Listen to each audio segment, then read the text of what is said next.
আজ এই জীবনের অধ্যায়ে দাঁড়িয়ে আমার হৃদয় অদ্ভুত এক অনুভূতিতে ভরে গেছে। মনে হচ্ছে যেন জীবনের একটা খুব সুন্দর অধ্যায় শেষ হয়ে যাচ্ছে। সেই অধ্যায়টির নাম আমার প্রিয় স্কুল। এই স্কুল শুধু একটা জায়গায় নয়, এটি আমার দ্বিতীয় বাড়ি। এখানে আমি শুধু পড়তেই আসিনি, এখানে আমি বড় হয়েছি, শিখেছি, হেসেছি, কখনো কখনো কেঁদেওছি। এই স্কুলের প্রতিটি দেওয়াল, প্রতিটি ক্লাসরুম, প্রতিটি বেঞ্চ আমার অসংখ্য স্মৃতির নীরব সাক্ষী। সকালে স্কুলে ঢুকেই বন্ধুদের মুখ দেখে যে আনন্দ পেতাম, সে আনন্দ হয়তো আর কোথাও পাবো না।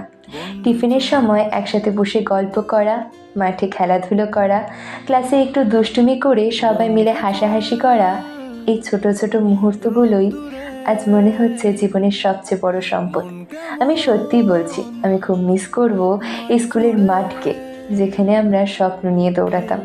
খুব মিস করব সেই ক্লাসরুমকে, যেখানে আমরা নতুন নতুন জিনিস শিখতাম।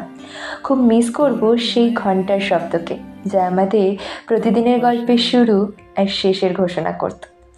আমার প্রিয় বন্ধুদের বলছি, তোদের সাথে কাটানো প্রতিটি মুহূর্ত আমার হৃদয়ের গভীরে চিরদিনের জন্য থেকে যাবে।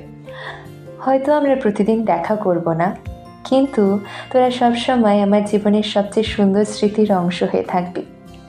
আজ যখন এই স্কুলকে নিয়ে ভাবি, তখন মনে হয় এই জায়গাটা আমাকে শুধু পড়াশোনায় নয়, জীবনের সবচেয়ে সুন্দর স্মৃতিগুলো উপহার দিয়েছে।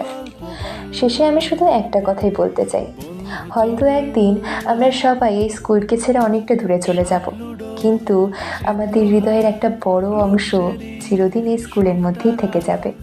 আমার প্রিয় স্কুল, তোমাকে আমি সত্যিই খুব ভালোবাসি। ধন্যবাদ। বন্ধু চল